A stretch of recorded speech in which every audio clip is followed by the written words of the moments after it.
கன்னியாகுமரி மாவட்டத்திற்கு வருகை தந்த தமிழ்நாடு சட்டமன்ற பேரவை அரசு உறுதிமொழி குழு தலைவர் வேல்முருகனிடம் குமரி மாவட்ட ரப்பர் விவசாயிகள் மற்றும் விவசாயிகளின் கூட்டமைப்பு சார்பாக தலைவர் எபனேசர் குமரி மாவட்ட ரப்பர் விவசாயிகள் ரப்பர் மரம் முதிர்ந்த பிறகு ரப்பர் மறுநடவு செய்ய குமரி மாவட்டத்தில் வனத்துறையின் அனுமதி பெற்று மறுநடவு செய்ய தற்போது இருக்கும் தடையை அகற்றி ரப்பர் மரத்திற்கு மற்றும் தனியார் காடு சூழியல் சட்டத்திலிருந்து விலக்களிக்க கோரி மனு அளித்திருந்தார். 11/9/2025 மாவட்ட ஆட்சியாளர் அலுவலகத்தில் மரியாதைக்குரிய வேல்முருகன் சட்டமன்ற குழு தலைவர் அவர்களை சந்தித்து குமரி மாவட்டத்தில் ரப்பர் மரத்திற்கு இருக்கும் தடையை அகற்றுவதற்கு கேரளாவில் ரப்பர் மரம் முறிப்பதற்கு எந்த தடையும் கிடையாது.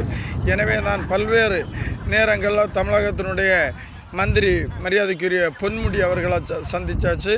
அதுக்கு பிறகு போன மாதம்தான் வனத்துறையினுடைய செயலாளர் சுப்ரியா சாகு அவர்களை 2 எம்எல்ஏக்கள் மூலமாக சந்தித்தோம். அவங்க என்கிட்ட நேரடியாக சட்டமன்றத்தில் என்ன சொன்னாங்கன்னா, தலைமைச் செயலகத்திலேருந்து ரப்பருக்கு கேரளாவை போல் விலக்களிக்கலாம், எந்த பிரச்சனையும் இல்லைன்னு சொன்னாங்க குமரி மாவட்டத்தில்.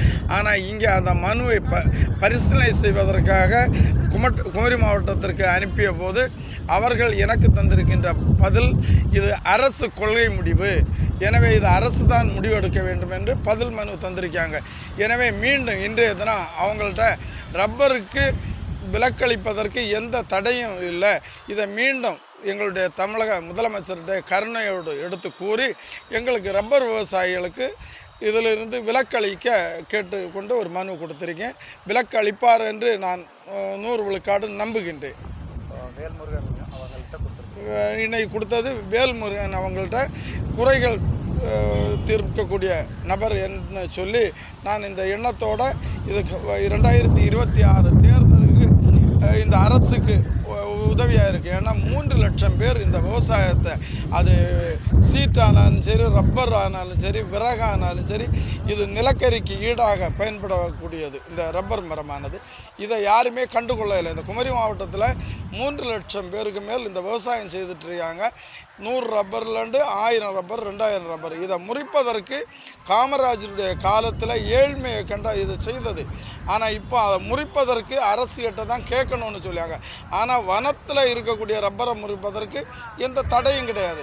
சாமானியப்பட்ட விவசாயிகள் 100 ரப்பர் 200 ரப்பர் நட்டிருந்தால் அவங்க சூழியல் சட்டம் இருக்குது, தனியார் காடு சட்டம் இருக்குதுன்னு சொல்லியாங்க. கேரளாவில் இது இல்லை. கேரளாவில் பிரிந்த மாவட்டம் தான் இது. நாங்கள் எங்களுடைய தலைநகர்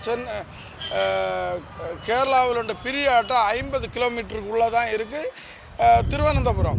இப்போ 700 கிலோமீட்டருக்கு இந்த பக்கத்தில் இருந்துட்டு தான் தமிழக முதலமைச்சரை எங்களால் சந்திக்க முடியலை.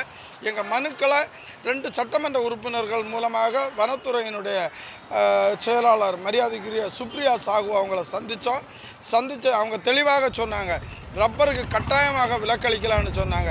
ஆனால் அந்த மனு குமரி மாவட்டத்தில் வனத்துறையினிடம் வந்த பிறகு அந்த மனு நிராகரிக்கப்பட்டிருக்கு. எனவே மீண்டும் இதை தமிழக முதலமைச்சர் இதை கனிவோடு மனுவை புரிந்து கொண்டு பார்த்து ரப்பர் விவசாயிகளை பாதுகாக்க வேண்டும் என்பது என்னுடைய விருப்பம்.